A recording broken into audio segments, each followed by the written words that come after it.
The relationship between North America and South America in the public mind, I think, has taken a back seat as we begin to focus continually our attention on emerging countries like China and India. And to a very large degree, that is regrettable, especially to the long-term prosperity and security of our hemisphere and the southern hemisphere. The root of the problem, I think, is that we have some negative impression of certain issues that color our entire relationship. Issues like immigration, issues like drug trafficking, issues like poverty. What we really need to do is to begin to reorient the way that we interact and perceive our friends. For example, I think many people would be surprised to find out that the #1 trading partner of the United States is not China. Our #1 trading partner is Canada. Canada and Mexico are the primary destinations for U.S. exports. And thirdly, our fastest growing trading relationship is with Latin America. We need to reorient how we look at the rest of the world and our own part of the world. It's an important relationship, and the U.S. and Canada are beginning to recognize the importance of it. In May, Vice President Biden gave an important speech prior to departure to Latin America when he said, not what can the United States do for Latin America, but what can we do together, beginning to treat one another on equal footing. That's a very important step. Canada in 2007 began a strategy for an engagement in the Americas. The dialogue, therefore, is beginning. What we need to do is put these countries and our relationship with them back on a primary track. And that, hopefully, is what we will accomplish today. Now, the way our conference is going to operate is this. Today, our first panel is going to set up an orientation to the relationship between North America and Latin America. We'll look at the historical background, look at the looming issues that have been existing between the two hemispheres. That will give us a big structure or framework by which we can then go into our next 3 sessions, which will take a much closer look at various aspects of that relationship. We will have time at the conclusion of each session for questions and answers, so please feel free to fully engage yourself in the dialogue that we have today. So with that, I'd like to turn to our first moderator, Dr. David Rex Galindo, who is an assistant professor at Stephen F. Austin State University, starting your 2nd year, right? Yes. He received his doctorate at SMU and has been just a pleasure to have on our campus and has done a wonderful job in energizing our program. So with that, I'll turn the microphone over to you, and I'm done. Thank you very much, Dean Murphy. First of all, I would like to ask our panelists to please come here. Dr. Eduardo Aleman, Dr. David Pied, and Dr. Michael Jerky, please. Well, the format of this first session is going to be a little different from the other sessions that we will have here today. I will first introduce our panelists, then I will give you a very brief overview of the history of, which in 5 minutes is really impossible to do, a brief synthesis of the history of the relationships between North America and Latin America, and then we will set a few questions for our panelists before we open it to all the audience. The name of this session is Setting the Context, History of the Relationship and Current Issues. And we're very fortunate to have 3 distinguished presenters today. The first one is Dr. I'm going to use alphabetic order to introduce them. The first one is Dr. Eduardo Aleman. He's Associate Professor of Political Science at the University of Houston. He specializes in the comparative analysis of political institutions and Latin American politics. He holds a PhD in political science and a master's degree in Latin American studies, all of them from the University of California, Los Angeles. He teaches courses in comparative politics, comparative legislatures, and Latin American politics at the University of Houston. His current work focuses on executive-legislative relations, parliamentary procedures, government coalitions, and agenda setting across Latin American legislatures. He also is working on a book about Chilean legislative politics. His publication record is impressive. He has published in journals such as World Politics, Comparative Political Studies, and Latin American Research Review, among others. Our next panelist will be David Viet. He's the director of the Canada Institute, an integral program of the Woodrow Wilson International Center for Scholars in Washington, D.C. The Canada Institute works to increase awareness and knowledge about Canada and U.S.-Canadian relations among U.S. policymakers and opinion leaders. It focuses on energy and environment, trade, and border issues. From 1992 to 2001, Viet was executive director of the Association of Canadian Studies in the United States. He's also well published. He's the co-editor of the 4th edition of Canada and the United States, Differences That Count, that will come out this year, and co-author of Buy American or Buy Canadian, interesting title, Public Procurement Politics and Policy Under International Frameworks. And last but not least, Dr. Michael Jurgen is the Rayburn Thompson Centennial Professor at the University of Texas School of Law. He's a specialist in criminal procedure, including juvenile justice, immigration, and mental health law. Dr. Michael Jurgen has written numerous articles in these fields. He's the author of an analysis of the Texas Mental Health Code and co-author of Toward a Just and Effective Sentencing System. He has been a visiting fellow at several colleges at Cambridge University, most recently as Quarter Centenary Fellow at Emmanuel College in 2000. In addition to traditional courses, Dr. Jurgen teaches the Mental Health Clinic.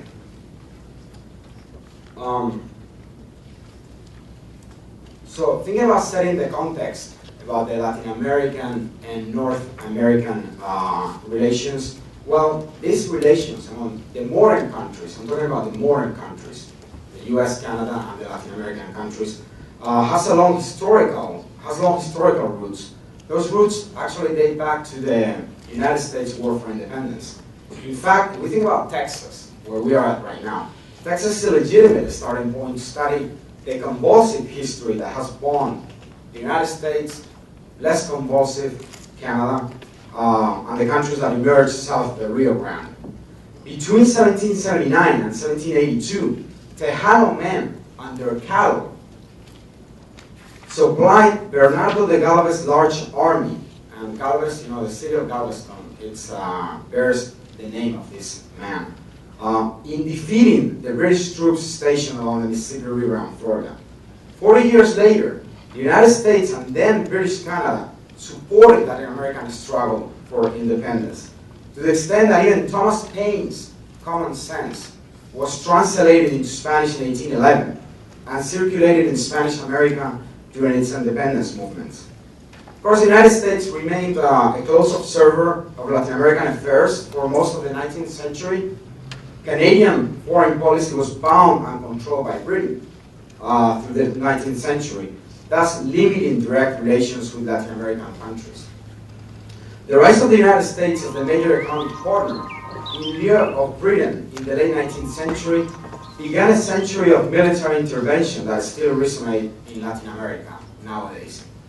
The United States has intervened militarily over 60 times since the 1850s. In the first 3 decades of the 20th century, the United States militarily occupied Cuba, Puerto Rico, Nicaragua, Haiti, and the Dominican Republic. While U.S. corporations flocked south of the Rio Grande to exploit cheap labor and natural resources, expand markets, and protect their control of important new technologies in an open, what's called an open door policy. Naturally, periods of tension have been followed by concord. In 1933, President Franklin Roosevelt proclaimed what's called a good neighbor policy toward Latin America that stabilized The relationship and culminated in the creation of the Organization of American States under President Harry Truman in 1948. This period of political and economic cooperation changed dramatically in the aftermath of World War II. Over suspicion that nationalist movements throughout much of Latin America were taking a sort of communist or socialist path.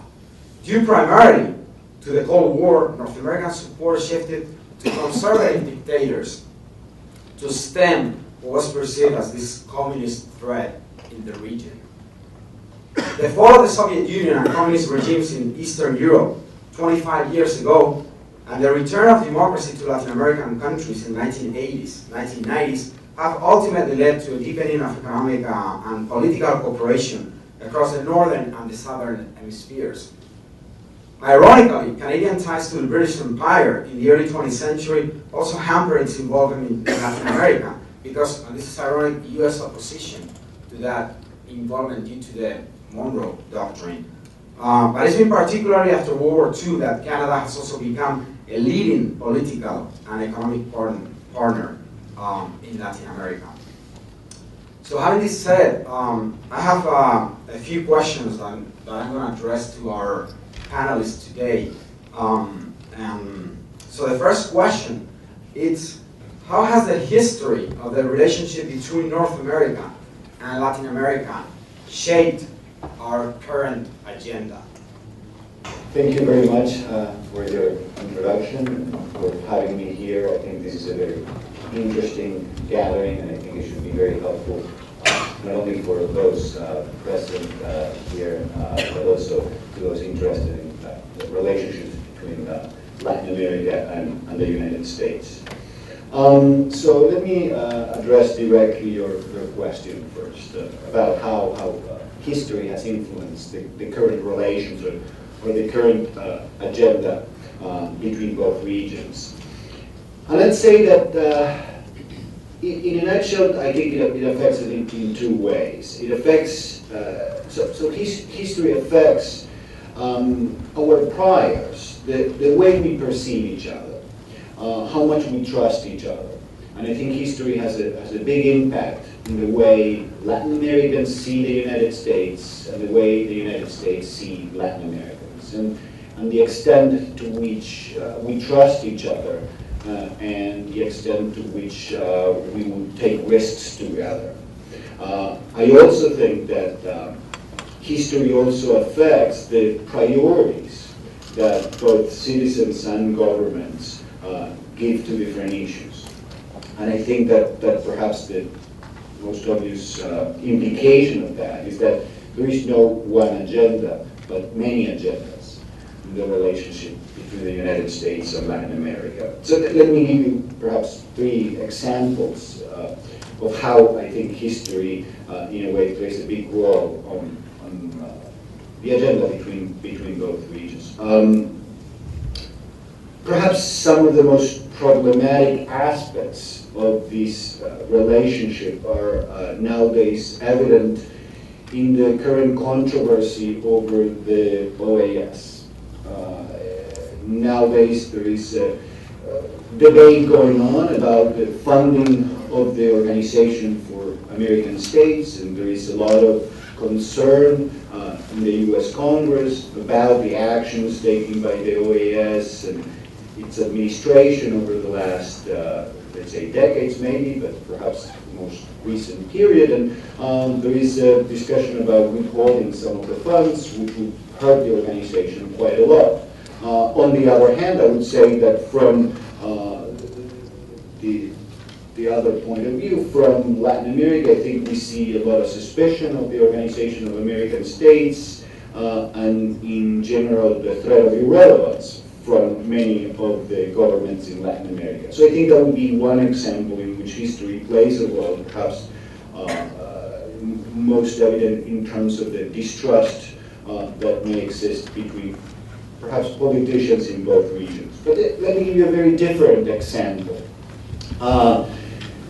There is a huge difference in the perception that Latin Americans have of the United States between the young and the older. I'm not going to say all because I think I'm close to the limit. So if we look at public opinion polls in Latin America, there's a very striking difference between the way the United States is perceived by those that are 50 years or older and the perception of the United States that the young have.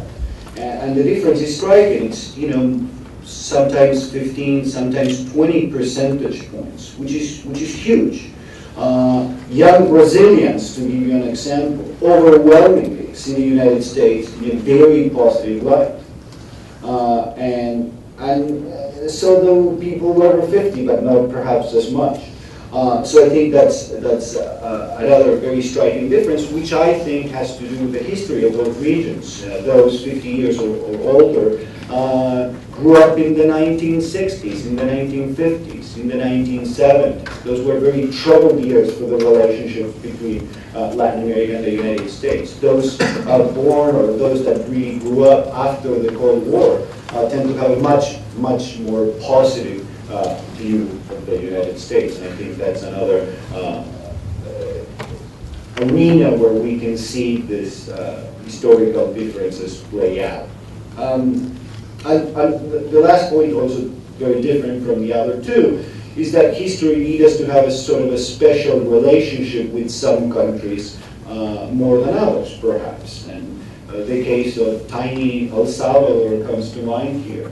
A country whose civil war in the 1980s, conflict in the 70s and early 90s as well, led to a huge influx of Salvadorians into the United States and has shaped the relationship between both countries in a very peculiar way, unlike that of the United States and perhaps some of the other Latin American countries. I'll pick up here. It's interesting when I saw the title of the conference and sort of listening to Eduardo's comments, Canada often gets forgotten. It's the United States, Estados Unidos, and Latin America, which brings me to when Mexico became part of NAFTA, there was this question, is somos norteamericanos?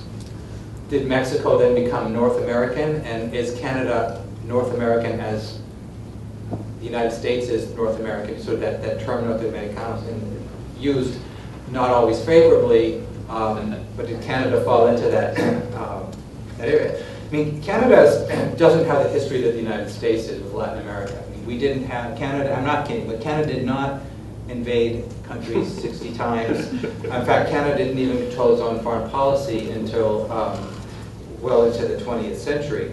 So there was no Canadian colonialism, no military interventions. There was a lot of commercial work. Banks set up in the Caribbean and throughout Latin America. And the Canadians developed the Brazilian Traction Light and Power Company in Brazil, which also became Brascan, and most recently has renamed as Brookfield. But I mean, Cuba was another big issue. The United States had its Cuba issue, Canada didn't. Canada was one of two countries that continually recognized Cuba, and Canada kept up that relationship. And also in a way for Canada to keep its autonomy from the United States, so that wouldn't always be seen as the puppet of the United States. Canada had its own policy towards Cuba, it still does. And if those of you who haven't been to Canada, as an American, it's very interesting with the first billboard you see that says vacation in Cuba. I've never seen that before. You mentioned the OAS. Canada sat on the sidelines for a very long time regarding the OAS. Canada didn't become a permanent observer until 1972, and then became a full member in 1990. Haiti, Canada, because it's sort of another Francophone outpost in the New World, Canada has had relationships with Haiti, although Haiti's one of those countries that most people like to forget about. But recently, Canada's gone on a binge on bilateral FTAs in Latin America with Panama, Colombia, Peru, Costa Rica, and Chile, and the negotiations with Honduras, CARICOM, Dominican Republic, Guatemala, Salvador, Nicaragua, and Honduras. And I'm sure Ambassador Weiss can tell you a lot more about this later, but there's all these bilaterals, and we couldn't get the free trade area of the Americas, so Canada went after bilaterals. Canada had the Canada-U.S. Free Trade Agreement in the 80s, and that really changed things on the Canada-U.S. front. But then when Mexico knocked on the door and said, hey, we want in too, Canada kind of said, oh shoot, I guess we kind of have to let them in. And I don't think it was, I think Canada came grudgingly to those negotiations. Ultimately, it worked out very well, but I don't think it was first in mind for Canada to do that. There's been Latin America has not been a primary focus of Canadian foreign policy. With all due respect to my colleagues who have spent time there, Canadian Foreign Service has excellent people there, but I don't think it's been a government priority over the years. There's been trips, for example, most recently Foreign Minister Baird went in February and July to a series of countries in Latin America. From an outsider's point of view, it seems more like just showing that he's there saying hello rather than, I think, a whole lot behind it. The volume, when you look at trade, Canada trade with Latin America, well, Canada trade with the United States, as we mentioned before, is enormous. Then you look at Canada-Mexico trade, that's still really big. With the rest of Latin American countries, it drops off. It's still rather big with Brazil. It gets smaller with Chile and Peru, and then a little bit here and there, in spite of the free trade agreements. One big issue, particularly with Mexico and Canada, is Canada still requires visas for Mexicans. It started in 2009, I think. Mexico's not happy about that. The Canadians did it because of refugee issues, and it's still a president of Mexico and the Mexican ambassador still talk about it. Mexico kind of retaliated, and I believe Mexico makes Canadian diplomats get visas now. And FOCAL, which was a foundation that looked at Latin American relations from a Canadian point of view, went under within the last year. Part of it was a lack of government funding, but I think part of it had to do with a lack of institutional interest as well. And I think, here's my 5 minutes. I'll shift back and forth to some extent between the US and Canada. Looking at historical events, it's not just pre the good neighbor policy, but the U.S. has actively intervened in other aspects. The Chilean Consul General and I were talking last night. 9/11 has a residence elsewhere other than in the United States. 9/11, 1973 was the coup that overthrew the Allende government. And the documents that have come out in the last 40 years indicate that the United States was quite active destabilizing or trying to destabilize the Allende government during the presidency of President Nixon. In terms of during the Reagan administration, the activities in El Salvador, the activities in Nicaragua was active U.S. support and intervention in their situation. The other event of the Reagan administration that still has resonance is the Falkland Islands, the Malvinas. I recommend highly, there's a brand new authorized biography of Prime Minister Thatcher. And in it, there's a discussion of the debate within the Reagan administration about what to do. You had Ambassador Jean Kirkpatrick vociferously arguing that the United States could not turn its back on Latin America and should pressure the United Kingdom to back off. And on the other side was Secretary Rumsfeld and others who indicated, forget about Latin America, the special relationship with the United Kingdom. And President Reagan tried to talk to the Prime Minister Thatcher, and to say that her force of, she was a force in and of herself, and basically pushed back and just wouldn't take no for an answer in terms of the support of the United States for the UK action. And that obviously has had lingering effects. Of course, the fact that the Argentine government was incompetent and wasn't a straight shooter either in the battlefield or in the diplomatic field had some impact as well.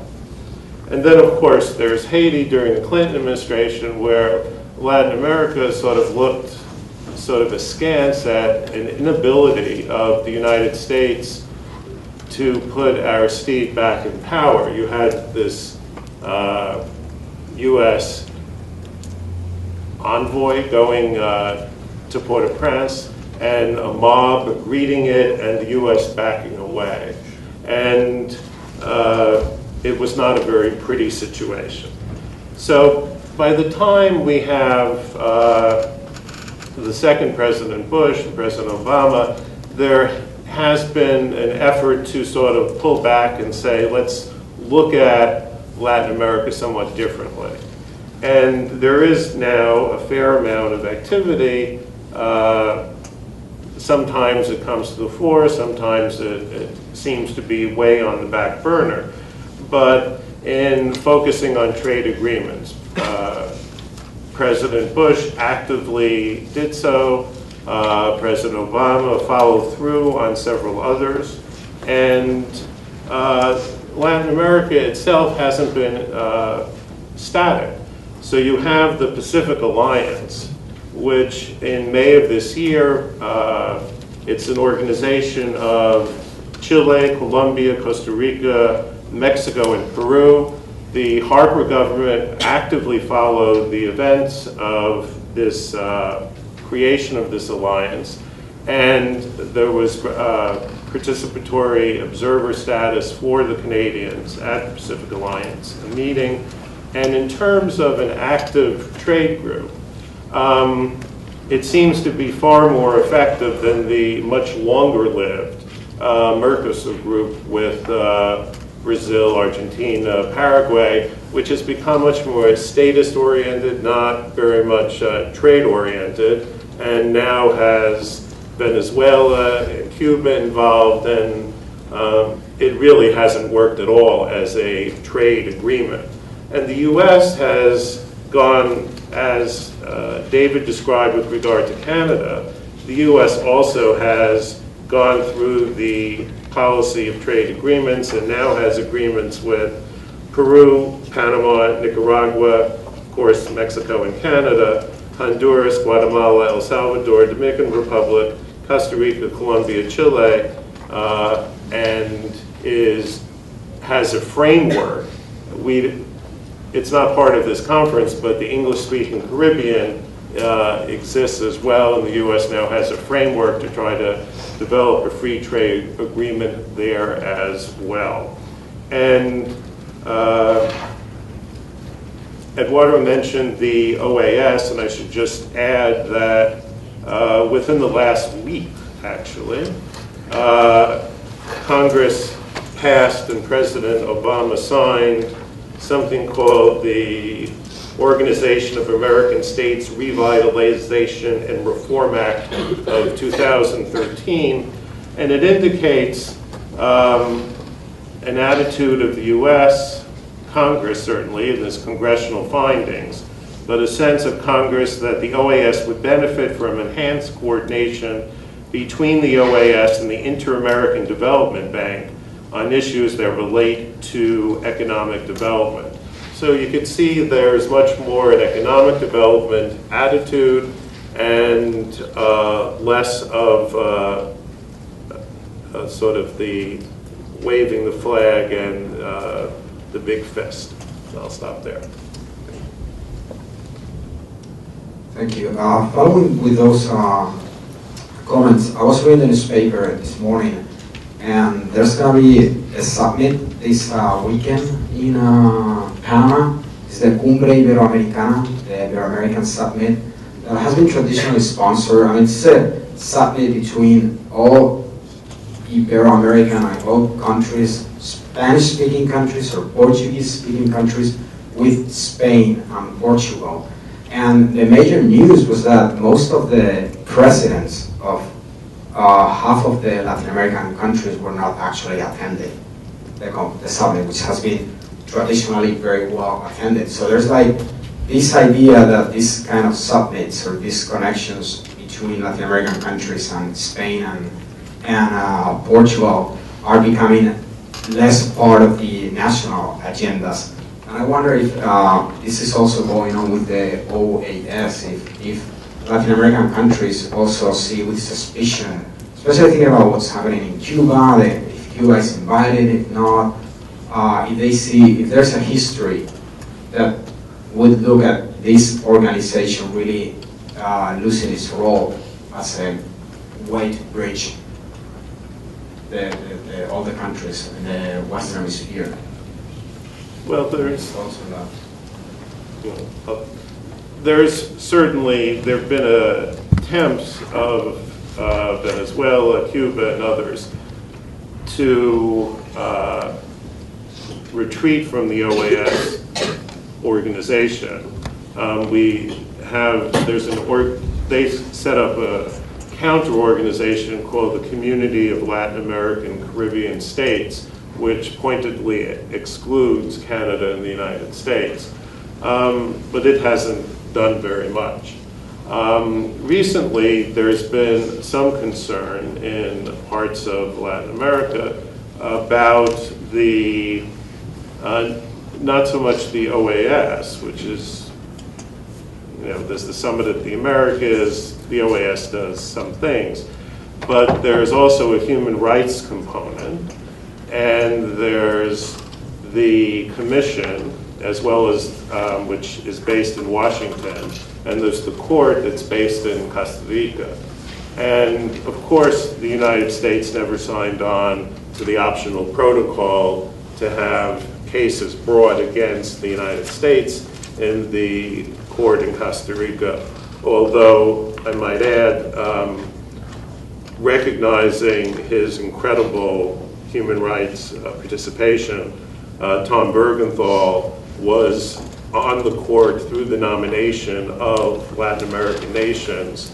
The U.S. wasn't very happy with that, even because he's a U.S. citizen. He then went off that court and went on the International Court of Justice, to put that aside. There's been some concern about the Commission of late. The Commission did something with regard to Brazil that Brazil opposed vehemently, and there's been a reconsideration of the Commission on Human Rights and how it should proceed in the future, and we'll see what happens. The OAS has gone through a similar re-examination. I talked about the new act that just was signed by President Obama, which reflects U.S. attitudes and somewhat a pulling back to some extent from the OAS. There's similar attitudes in the rest of Latin America. And at least from my limited perspective, I think what's developing in Latin America is really, there are different groups. I mean, you have Cuba, Venezuela, Argentina, and Brazil sort of in one direction, and then you have Chile, Peru, Colombia, Panama, Costa Rica, Mexico in another direction. And it'll be interesting to see, I mean, both groups claim they're not in competition, but I think, in effect, there is a competition going on. And one actual piece of the puzzle I didn't mention in the first question, the disclosures by the Guardian and through Edward Snowden about the U.S. activities in terms of tapping President Rousseff's communications is not going to be helpful for the United States. Nor to Canada. Canada has been in trouble the last week, I think, too, because of also rumors that it tapped the phones of the Minister of mines, I believe, Well, natural resources and the presidency and so on. Just a brief comment on this. I think Latin Americans know well that a lot of these international organizations are short-lived. Since, throughout the 20th century, we had dozens of international organizations in Central America, in the Andean countries, and ALADI, and there's so many acronyms it's hard to remember, and all of these have come and gone without much impact, neither politically nor economic impact, and that's why I think I'm really suspicious about new organizations emerging like ALBA and others.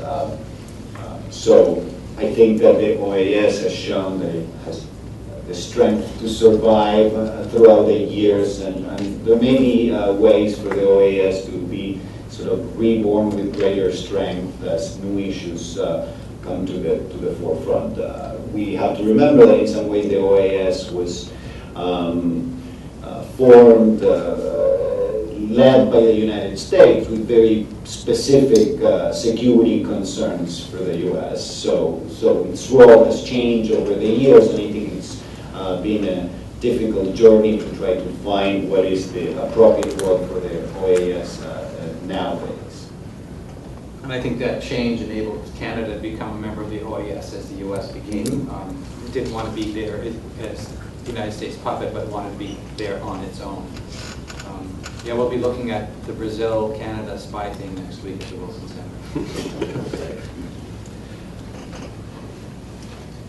Thank you. So from your perspective, which issues should be prioritized then in building a stronger relationship between Latin America and North America? Well, I think that the first thing would be that there is no one issue. I think that would be my first answer. And I think that it is to the advantage of both the United States and Latin America to really open up the agenda to a variety of topics and issues. I think for a very long time, security concerns might have been the driving force behind the diplomatic relations between the United States and Latin America, at least until the 1980s. Civil wars in Central America, leftist threats throughout the continent. It was, the relationship was focused on those issues, and it was very hard to open the door to other topics and to make progress on other fronts. So it's difficult to say whether there is one. I think there's many topics, and it depends on the region that you're talking about. For example, I think that the way the United States and Canada should relate to the lethargic statist Mercosur is very different to the way the United States should and Canada engage with the Alliance for the Pacific. I think there's a lot of different opportunities and issues, both related to trade and investment, that are very different and should not be approached singularly. The issue of immigration is rather irrelevant in the southern cone of Latin America. U.S.-Argentine relations, U.S.-Uruguayan relationships, U.S.-Chilean relationships. The issues are not immigration, but of course immigration is a big issue with the United States and Central America. So the need to become aware that there's different topics and different issues that should be prioritized, I think is important.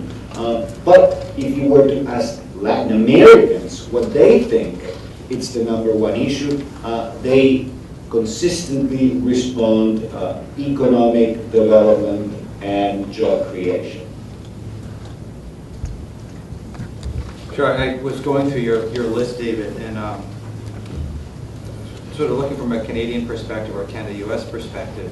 Immigration's certainly that's the American thing. As we were talking at dinner last night, I think, even in the United States and Mexico, it's completely changed in the last 5 years. But there really was very little immigration from Latin America to Canada really until the 1970s. I mean, it was a little bit, but nothing like what we see here. I mean, immigration statistics, or the, you take your pie chart and you've got Latin American immigrants in the United States, it's like that, and in Canada it's much smaller. Their immigrants come from mostly Asia and South Asia. There were some Chilean refugees after Allende, but not much. Drug trafficking, it's an issue, but to put that on the front of a relationship between North and South America really kind of puts it as not a good light. It's not a positive thing to lead off with. It's an issue that we need to deal with as it happens, but to make that the focus. Canada's done a lot of good governance work, police training, helping develop governance systems. Were necessary, but again, leading that kind of implies that governance is bad all across Latin America and we need to fix it, and I don't think Latin Americans need North Americans to come and tell them how to fix things. But I agree with Eduardo that it's the trade and investment and jobs that I think there's a lot more opportunity for Canada and Latin America beyond just a lot of the mining and resource development that Canada's had. But jobs is really, really important, and Canada is a good G8 economy that's doing well, has done well throughout the recession. It's an internationalist country. It's expanding well beyond the United States now for its major trading partners, and it certainly Canada, with the Latin Americans becoming relatively much richer than they were, I think there's a lot of opportunity there for Canada, which will also help Latin Americans in the process. I agree with my panelists certainly about the role of trade investment, both for the United States and Canada and for Latin America. Canada's in odd position to some extent with some of the same commodities that Canada is focusing, obviously Brazil and Mexico. Mexico trying to revitalize its oil industry, and you have the incredible finds off the coast by Rio in Brazil, and you have the Canadian tar sands. So you have some competition actually there with regard to oil. On immigration, I should just mention one aspect that people kind of forget about. In 1965, there was a major change in U.S. immigration policy. The part that gets all the publicity is President Johnson going to the Statue of Liberty and saying, no more are we going to have the national origin quotas, no longer are we going to have a quota for each nation, everyone is going to be treated alike. The part that wasn't talked about was that the immigration reform in 1965, for the very first time, made Latin America subject to limitations on coming to the United States. Before then, it was pretty open for individuals from Latin America to come to the United States. They weren't subject to the old quota system. And after 65, suddenly, that was no longer the case, so the annual limit per country suddenly took effect. Now, there is an exclusion from that for so-called immediate relatives, that's spouses, children, and parents when the petitioner is over the age of 21. Those immediate relatives could come to the United States without regard to country limitation. But for others, they're subject to country limitations, and that has had a definite impact on the immigration to the United States, permanent immigration. There's still a wide variety of so-called non-immigrant visas that are out there for individuals to come to the United States. The problem is that after 9/11, 2001, the U.S. has gotten much more persnickety about granting the short-term visas. And some of the short-term visas could be visas for life, in essence, even though they're non-immigrant visas. And the U.S., in a budget move during the Bush and the Clinton administration and the first Bush administration slashed the number of consulates in Latin America. It used to be that there were consulates all over the place. Now, in many countries, you have to go to the capital, to the embassy, where the embassy is. And in some nations, there'll be one other one and so forth. And after 2001, personal interviews are required. No country in Latin America is now part of the visa waiver program. It used to be Argentina was, to the great consternation of Brazil, but there were too many overstays from Argentina and they were dropped from it. So while people could come from Asia and from Europe to the United States on these without a visa, you need a visa if you're coming from Latin America. Some Mexicans don't need visas, Canadians don't need visas, but it's not what it once was. So I'll stop there. I want to add one more thing. We were talking about this very early. We got the news, Globe and Mail had an article that Canada and the European Union have inked a free trade agreement. So that has to be worked out over the next 2 years, but we'll look at what that does to where Canada's trade interests and focus go. Is it going to turn to to Europe much more and away from Latin America? We'll see.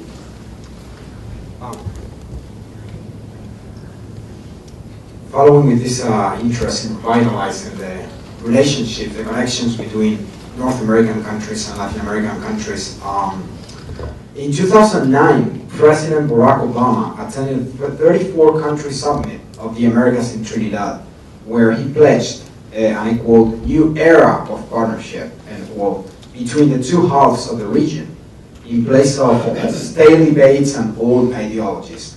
In 2007, Canada launched the Strategy of Engagement in the Americas as part of its effort to reaffirm the necessity of building bridges across the Western Hemisphere. So have Canada and the United States delivered on these promises, and why or why not? Well, I think in some ways we've covered some of this, because I think the main focus for the United States and Canada has been trade, investment, and jobs. And both the United States and Canada have actively tried to do free trade agreements with various nations in Latin America. I think personally, is what I indicated in my first remarks, that the Pacific Alliance, the agreement with Mexico, Costa Rica, Panama, Colombia, Peru, and Chile, has the possibility and the potential to be really an important development for both the U.S. and Canada. Because trade of the U.S. and Canada with Latin America is a blip in terms of overall trade within NAFTA, trade to Asia, trade to Europe. And I think the Pacific Alliance has real potential both for the countries I mentioned as well as for the U.S. and Canada. In contrast, the Mercosur, the Cuba, Venezuela, Brazil, Argentina, Uruguay, Paraguay, in and out, just hasn't ever been much.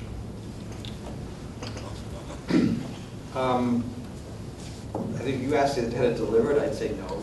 It's just not really a priority, and things change. We had the economic crisis of 2008 that carried on for many years, and you can, when you have money, you can do a lot, and when you have to cut back, you can do less. And particularly with the current Canadian government saying we want a balanced budget by 2015, you just can't do as much with government funds as you could before. You can't control it. It's like you can tell your kid what to do something, but just because you tell they're not going to do it. Countries that you may want them to do something, they're not going to. I mean, you've got, no one's mentioned, say, like Bolivia, or you just mentioned Ecuador. Not they kind of have gone off in their own direction, and it's something you have to deal with. You can't sort of treat everyone all the same, and different priorities come up. So I'd say there's no.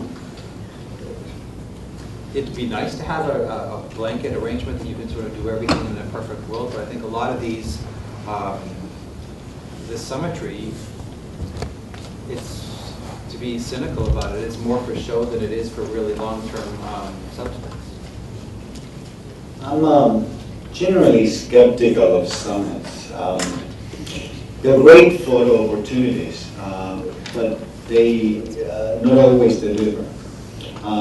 I remember a summit with Bill Clinton. I remember one with George Bush, George W. Bush, Barack Obama. So there's been many summits.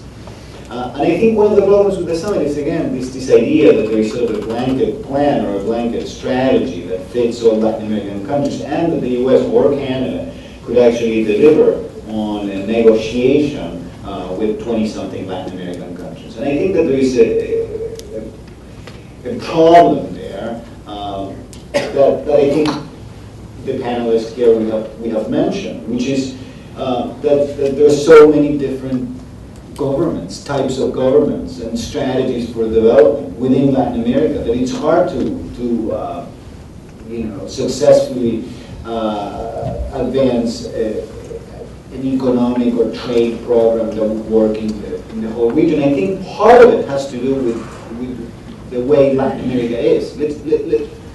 Let me make it parallel with the European Union.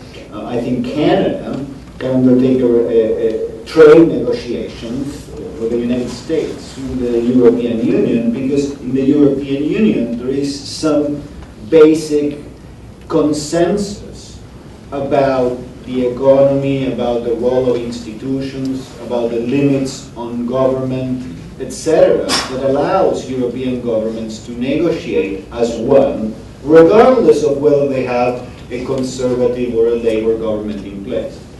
In Latin America, there is no such consensus. So you could have a government of the center-left in Chile for many years that is going to look at the relationship between the United States and Latin America very differently from a center-left government in Argentina. You're going to have a center-right government in Colombia that's going to look at the relationship with the United States very differently than a center-right government in a Central American country. So I think that there's deep divisions within Latin America and very different ways of thinking about growth, the economy, limits of the role of the government, etc., that make it very difficult to put in place some sort of program that would involve all Latin American countries. Can you slip Mexico EU in there? Well, yeah. Let me just add, let me read a paragraph from the Sense of Congress from the act that was just signed by President Obama this month. The Summit of the Americas process should be formally and more effectively integrated into the work of the OAS, the Inter-American Development Bank, and other members of the Joint Summit Working Group. And the OAS should play a central central role in overseeing and managing the summit process. The OAS General Assembly and the Summit of the Americas events should be combined geographically and chronologically in the years in which they coincide. So I think that's certainly a recognition that the summit is, pretty to look at, but not much comes out of it. So again, thinking about the European Union, me coming from Spain, I see that fragmentation seems to be, when we think about the relationship between Latin America, like what's really Latin America? Like what does that mean? We tend to put like all these different cultural, ethnic, linguistic regions into one homogenic entity, abstract. And like Europe, the European Union is one economic and political entity, and unlike Europe, the European Union, in Latin America, there's been an emergence of all these regional economic regions or free trade regions that have, like the countries have different agendas and different motivations. I mean, if we think about North America, Canada, or we include Mexico, and the United States, the three countries have their own different agendas. And as we're saying, like sometimes conservative governments, sometimes more liberal governments will take a different path. I have good news. We have 15 minutes, and I would like to open it to questions from the audience. Opening this opportunity, especially to us as students. Landscape sets a different pattern for this, and as we move forward, my question is, there have been three different approaches to integrating indigenous peoples into the modern society. I point to Canada's with Nunavut as one approach to indigenous integration, but yet self-expression, both into cultural, into human rights. The United States has a different record. And then in Latin America, you look at Mexico with the Chiapas, guerrero problems, a different type of issue. And then Latin America, where you have Bolivia and Peru with indigenos that have higher political aspirations, and Brazil being quite a mixing pot unseen in the history. My question is, what do you see as any strength or problems of continuing with the indigenous cultural emergence and influence into this scheme of both economic, political, and human rights issues as we move forward? Well, I mean, I think there's been obviously long periods of denial in all the countries of North and South America about the treatment of indigenous populations. And it's only been in the last 30 years in North America where there's been active efforts to do something.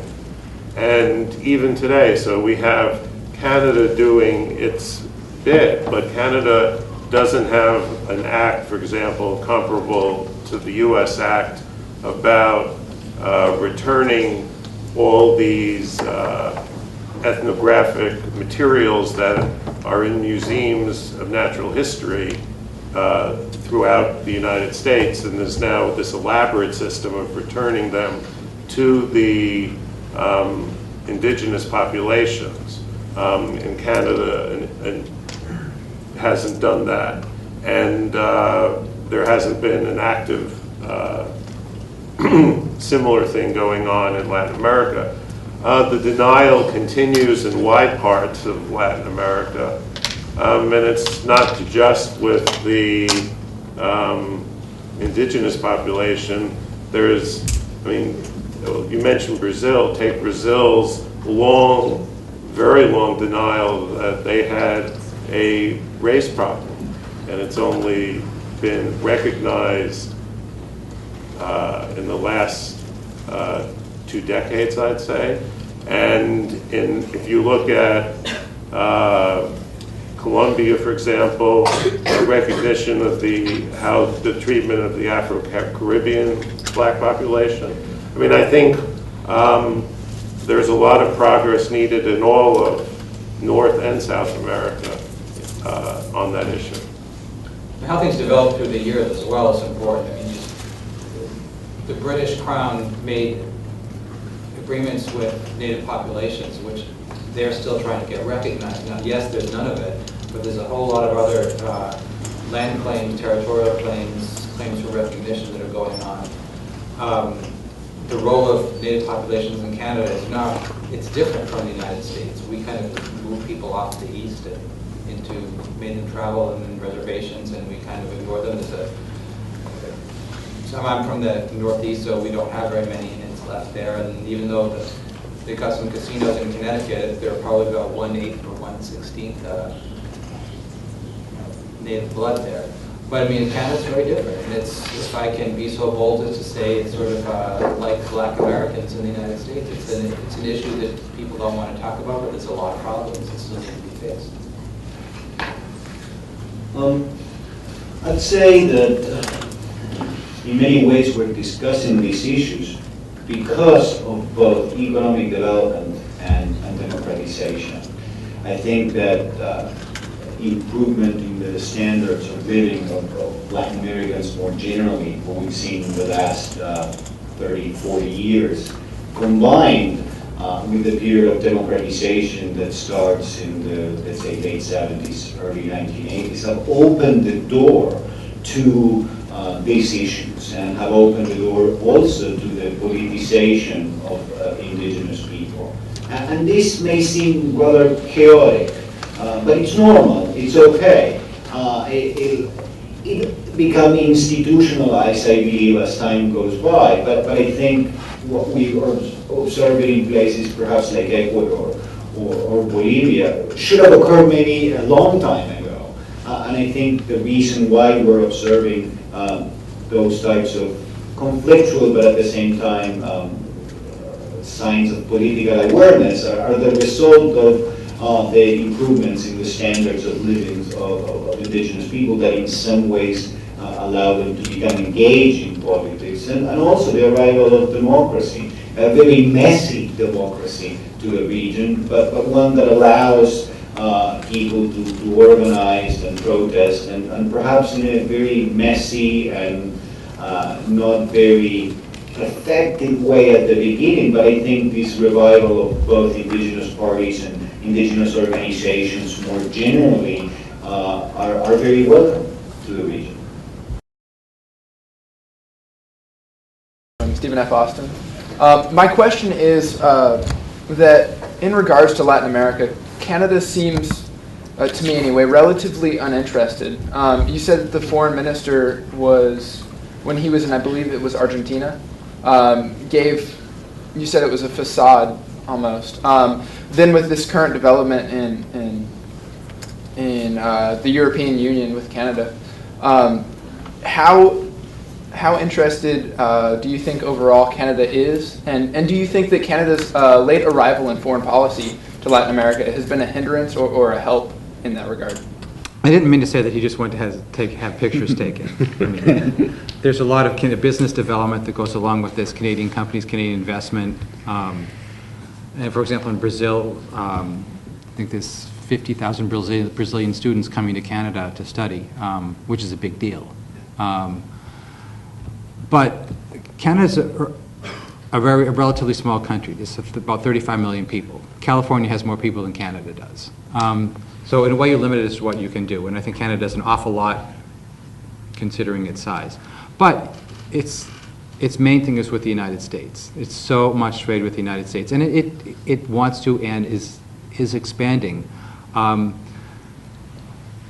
We just saw a lot of effort go into the European Union agreement. So yes, it wants to increase things, but when you double $1 million in trade, you're only doubling it to 2 million. You double 10 million, it's 20 million. You're on different orders of magnitude. So I think it's more show your face. We're interested. We haven't forgotten you, but I don't think it's a priority. There are other priorities that Canada has, but because it's part of the Americas, it can't ignore it. I mean, other people here may have different opinions on this, but it sort of wants to be in the neighborhood, wants to be seen as a good neighbor, wants to be seen independent of the United States. It does what it can where it can, which is why the foreign minister went to Cuba first. But it's not going to say go to Venezuela and stir things up and have a different kind of relationship with Venezuela than the United States would. Brazil's a big market. It wants to develop relations with Brazil. But yeah, Paraguay, Canada doesn't want to go in and, as I said before, go and say, well, you need good governance here. We think this is what you should do. It's when there's a need for it, they'll help. There's good resources to offer. But it's not, I mean, Canada needs, there's a lot of African people in Canada who want attention paid to Africa. There's a huge Asian population. Why can't we pay attention to South Asia and the problems that are there and the immigrants that we have coming? So it's playing a small role, and I think one of the ways you do that is you go and you send the foreign minister or the Secretary of State for Foreign Affairs, the deputy there, to go and do Latin American trips. And stuff comes out of that. It's I would say it's more business development and maintaining a cordial relationship than getting onto sort of the big summitry things that we were talking about, that you can, promising something that you can't deliver on. I agree with David, and I'd add one point. Canada has a very good reputation of doing small projects in lots of countries, and its diplomatic personnel have an overall good reputation. And I think sometimes, you know, the small projects have better payoff than some of the mega things that occasionally the U.S. announces and doesn't follow up on. Well, talking about summits, it's hard to forget the summit in Mar del Plata in Argentina with Bush trying to rally the troops on the free trade agreement while Hugo Chavez and Diego Maradona were screaming against U.S. imperialism, next door, getting top coverage in the TVs and news and so on. So I think U.S. presidents are going to be careful before going to a Latin American country for a summit anytime soon. More questions? Yes. I guess if I understand maybe some of the summarize, maybe some of the conclusions is that political organizations such as the OAS or so on maybe are passing out a favor, and that progress is going to come through further trade agreements which may come up organically through whatever process is in place, whether the Pacific organization, et cetera. But how have countries such as Venezuela, maybe Argentina, that maybe take more extreme positions hindered that process, and what is the future for some of these more anti-U.S. countries in the development of that relationship going forward? Well, I think Eduardo mentioned it before, that the importance of the U.S. and Canada not considering Latin America as one entity. And I think increasingly, at least the United States and Canada as well, have focused on very different groups. And so you do have, I think the Pacific Alliance has real potential. And I think that might well be an area of some focus. With regard to the OAS, I agree that the OAS, has had problems, but I also agree that it's not going to disappear, and it serves a function. There's, some disappointment that it sits in Washington as its headquarters, but I don't think that's going to change either. But I think an important thing is to say for the U.S., it used to basically take the position, if you're a friend of my enemy, you can't be my friend. But I think the U.S. no longer takes that view in its foreign policy. And yes, Venezuela is going its own way. It might well be imploding as we speak to some extent. And at some point, hopefully, the U.S. foreign policy with regard to Cuba will change more significantly, certainly, than it has changed. Many people had lots of hope that during an Obama administration there would be lots of difference, but there hasn't been. I mean, there's been some in terms of loosening of the Treasury regulations and their interpretation, but it's still, you're not going to see the sign, as David mentioned, come for a vacation in Cuba. But I think there's still some opportunities, and I think that the United States in particular can find good investment opportunities even in countries that appear not to be very U.S. friendly. And I point out the recent agreement with Chevron and the Argentine government to exploit oil deposits in Vaca Muerta, which is an enormous deal for an American company. And I believe there are other opportunities like that. Of course, there's high risks of operating in a country like Bolivia or Argentina or Venezuela, as the Spaniards know very well. But just as they've confiscated a lot of their assets lately. But it's a risky investment. That one thing that we know very well here in the United States is that our entrepreneurial mentality leads us to risky investment, and that's where the money is very often, in this risky investment. So I think that even in this context, there are opportunities for U.S. and Canadian businesses.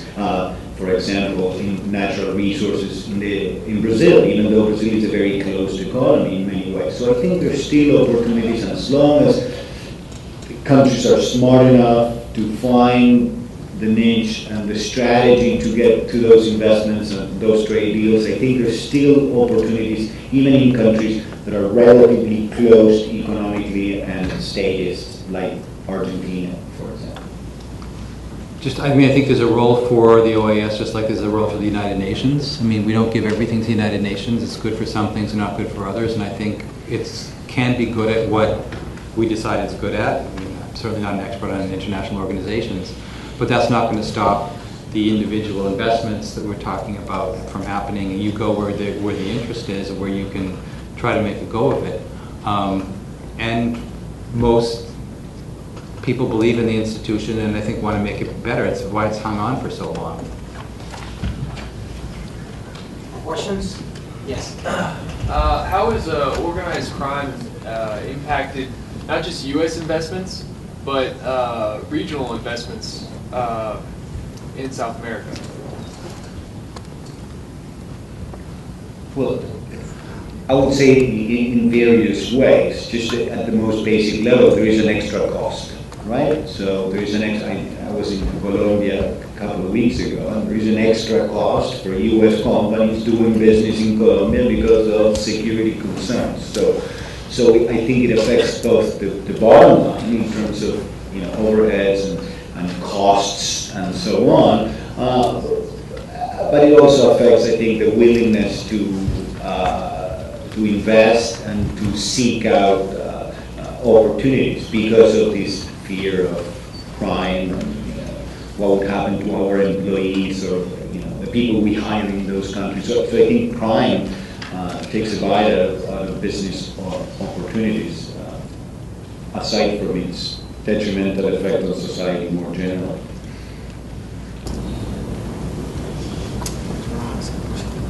Yes. I would like to know if the panel can go back to the issue of the OAS and the pressures it's facing right now and its implications for Latin American relations, particularly in the context of human rights. Right? It seems that the OAS is suffering pressures from the U.S. Congress and from some Latin American countries. Venezuela announced its decision to withdraw from the Inter-American system of human rights. And so, and in some ways, it seems that this is a short-sighted strategy both for Latin American countries and for the U.S. I would like to hear more about it. Well, the Inter-American Commission sort of shot itself in the foot with some activities in the last few years, and various nations have tried to sort of severely limit the commission. The Inter-American Commission on Human Rights, it's based in Washington. Traditionally, it's been glacial in terms of decision-making, in terms of individual complaints that are submitted. It'll eventually, let's for example say that the complaint could go forward, then it'll ask the member government to respond, and then it'll respond. Things could take years, and I mean years. In fact, there was an incident with regard actually to Canada where there was a complaint about Canada pushing back some refugee applicants to the United States, and the knowing full well that it was likely that the people would be detained in the United States and in fact probably removed from the United States. And I think that complaint took 7 years or something to come to a final decision. That said, the important thing the Commission has done over the years is it picks a few countries every year and does comprehensive reports. And those comprehensive reports have traditionally been quite good. And there is some recognition that the Commission serves a valuable role. The events in the last 2 years where there's been efforts to cut the muscle from the limited muscle that the Commission has been successful in some areas. My best guess is the Commission has righted itself to some extent. It recognized that it had really taken some actions, particularly with Brazil, without giving advance notice to Brazil and giving it a right to reply before it took a certain action, that it had to do some fence mending. I think the fence mending is going on. The attempts to place it, bury it within the OAS bureaucracy, I think have failed. And I think the new director is moving along. The fact that Venezuela has pulled out of the optional protocol, that is, it means that an individual in Venezuela can complain about Venezuela and get a hearing in the Inter-American Court of Human Rights. There hasn't been a run of other nations do the same. So I think that really has painted Venezuela more in a corner than anything else. With regards to the recent government shutdown, I guess this is more targeted to the Canadian and the Latin American opinion. Do you think that this changes any opinion of the international stage with regards to the responsibility or the ability of the U.S. government? With regards to trade or yeah, we could go on all day with that.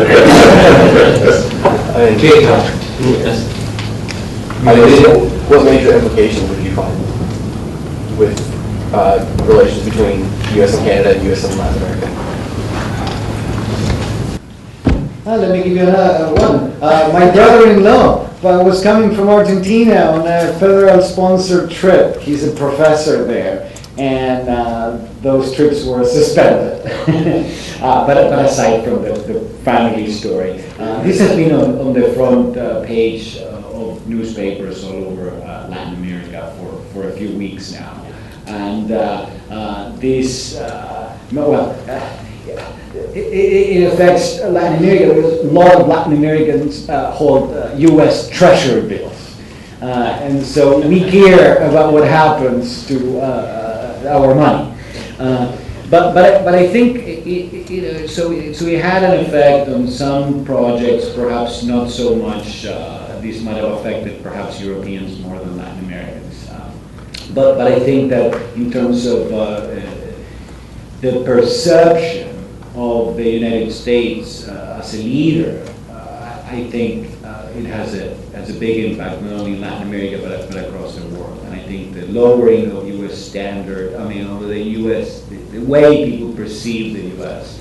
Has been going on for quite some time now, and this has added to that.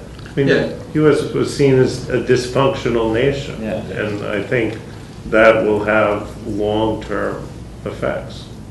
You always thought the U.S. functioned, and you saw it not functioning. It goes back to perceptions and trust that Eduardo talked about at the very top of the program today. That Canada's yeah, maybe we made the right decision and not to put up, we'd like to have Keystone go through, but we really need to have it, look at other options, because not sure we can trust the United States as much as we thought we could. But because our economies are so interlinked, and you've got food inspections, health inspections, border things, did you know, border guards were there, but maybe they weren't going to be there. Maybe you have a shipment that has to get across really quickly. You're not sure it's going to get there quickly because you don't know what the government's going to do. Who's essential, who's not essential. That's the indecision really hurt. And I think as the months play out, we'll see what the economic cost was to the United States and what the economic cost was to our major trading partners, in addition to the perception and trust issue, which is going to take a long time to get back. Okay, let's thank our panelists with a warm applause.